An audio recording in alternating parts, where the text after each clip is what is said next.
Did you know that most people who get up to speak in front of a group haven't had any training? Hey, if you know how to talk, you know how to be a good public speaker, right? You've got skills on tap.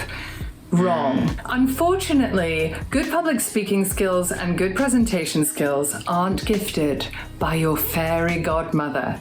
Like so many things, these techniques are learned. But that's the good news, because you can learn them. I'm S.J. Harrison, and I help professionals overcome their public speaking challenges by teaching them voice and performance techniques.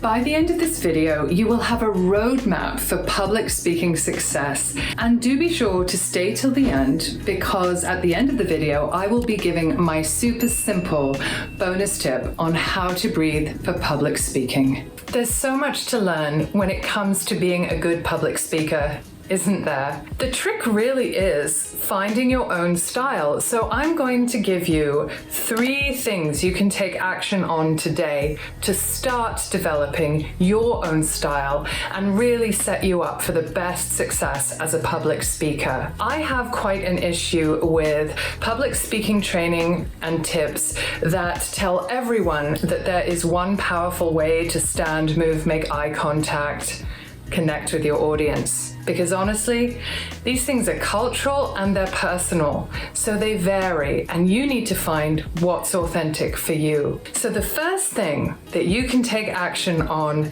is observe and analyze others. Now, quite specifically, when I say observe and analyze, I mean analyze public speakers that you like. You can go on YouTube after watching the wonderful entirety of this video and check out Toastmasters. Check out a speech that I really like by, of all people, Jim Carrey. It's a graduation speech that he gave, and that's just an example of one style. So look at people and look at their style. And most specifically, you want to look at how they move, whether they make eye contact. Are they looking at the entire group kind of as one? Do they seem to be picking people out? And in terms of how they move, are they a very frequent gesturer, which I tend to be? Or, for example, do they use very minimal, specific gestures to illustrate a point? Now I just slowed down there. So the other thing to look at is, what's their vocal style? How do they modulate their tone? Do they modulate their tone? Are there moments of speedy delivery followed by slightly more sedate pace? And then do they take a pause in the middle of a sentence to lift the thought? And exactly how do they do that? So I've pointed to some things that really are within the realm of good public speakers, but each person will do that in their particular way. The other thing is musicality of tone. Do they go up and down? What's their tonal range if you were to think about it in terms of a piece of music? And then what will you do with all this analysis? What are you going to do with this information? Well, I advise you to write it down in a journal. Journal about what you like. Notice if you might like a whole number of styles, and just let that sit with you. What do I like? And analyze what makes those people and their speeches work for you as an audience. Observation and curiosity is the best place to start when we want to transform our own skills. So the next thing that I want to talk to you about is point 2, and that is self-observation. So I thought I should put my glasses on for this, because self-observation is a very intricate and sometimes delicate, sometimes challenging, sometimes very funny process. So what I mean by self-observation is, quite literally, when you're comfortably speaking to people who you feel quite close to, very natural, like the most comfortable people in your life, and you're really engaged with your thought, start to self-observe.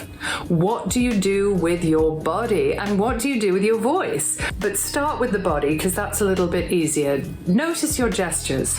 The reason for this is that in my coaching program, for example, Unlock Your Performance power, I start with people observing what they do as the basis for them developing their own gestural and movement repertoire, which at first you engage these gestures rather consciously, and eventually they become the natural part of how you speak to others when you're in a public speaking environment. And the reason this is so important is that you need to first observe what feels natural and what feels comfortable to you, and then you can actually expand on those gestures to make them just a bit more impactful. And part 3 is really very simple. It is get help. And by that, I mean working with a coach one-on-one or in a group, such as myself, and being sure to work with someone who encourages you to find your own style, who's not too dogmatic or determined that you do a very prescribed method. The other thing is find a coach or a trainer who centralizes the voice, because voice is the epicenter of our communication with the world. And when we work with the voice, everything else comes into place, because our fear is often expressed through our nervous system, our breath into our voice, and so on. Being able to really articulate through our voice and support our voice to have vocal power unlocks so many other things about the psychological aspects of voice and agency as they may appear in our life, even down to feeling we have the right to speak. Before I give you my super simple tip on breathing for public speaking, I'd like to invite you to like and subscribe. You can also download my freebie, Empower Your Voice, from the text below this video. So the simple tip is this.